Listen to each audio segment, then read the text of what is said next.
Oui, salut à vous. Aujourd'hui, je meurs d'envie de vous faire deux choses, de vous partager deux trucs. Je ne sais pas si je vais pas me laisser aller à vous les partager les deux.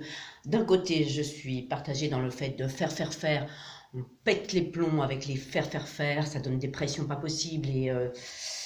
Eh bien, comment ça vous fait? Où est-ce que ça travaille intérieurement? Comment une petite proposition dans le sens là, on va voir. Et quand même, parce que c'est une période qui vaut la peine pour ça et qui mange pas de pain.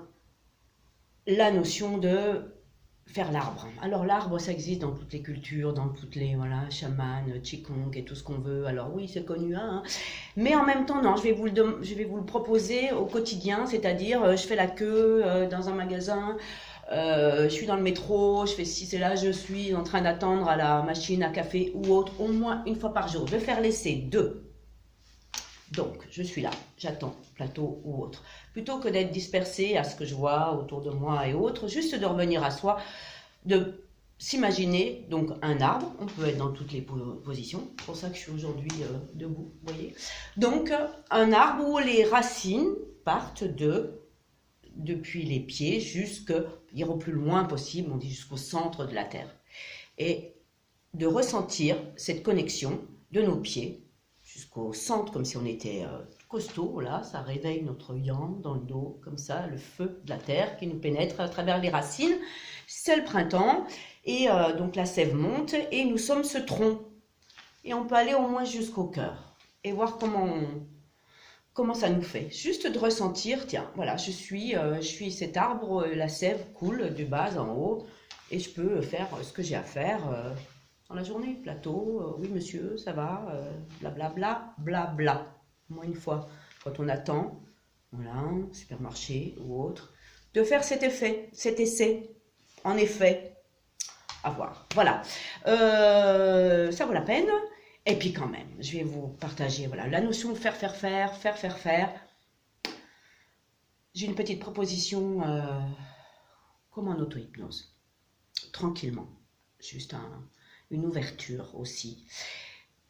Qui n'a jamais joué à la cachette? Levez le doigt, personne, oui. Et bien sinon vous imaginez un jeu quand vous étiez petit. Quand vous jouiez à la cachette, vous aviez sûrement des cachettes dont vous vous rappelez.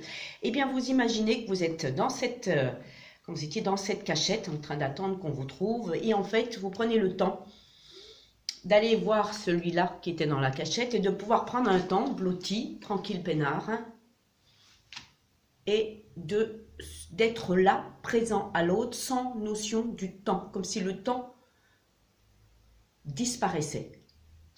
On est assis dans la cachette, moi, de mon âge, avec celle-là qui aimait bien la cachette, avec cette notion qu'en même temps on a envie d'être vu, trouvé, puis en même temps il y a quelque chose de l'ordre de cette attente, elle a quelque chose de particulier, de se remémorer, de se replonger dedans, comme si, et cette personne qui va le retrouver, nous à notre âge, toujours pressés, tout ça, comme si ce temps n'existait plus, on reste là, juste à être présent, sans notion de temps, et de voir tout ce qui attend, soi-disant, à faire, et bien de revenir à l'instant présent, comme cette écoute aussi, cet enfant a besoin, en profite avec cette complicité, avoir des trucs à dire ou pas, ou d'être juste présent, là à l'autre. Complicité, hors temps. Qu'est-ce qui se passe en soi? Les ressentis, qu'est-ce que ça donne au niveau du cœur, de tout. Voilà, notez les ressentis, les émotions, tout ce qui se passe par là, au niveau physique, mental, émotionnel. On a le choix. Un truc, arrêt sur image, je ressens, je suis un arbre, voilà, dans ma vie. Et puis à un moment, faire, tiens, je m'amuse à aller voir celui-là dans la cachette, qu'est-ce qu'il aurait à me dire, ou juste à rien dire d'ailleurs, hors temps. Qu'est-ce que ça fait intérieurement? Voilà, de quoi s'amuser pour une semaine. À bientôt. Profitez bien.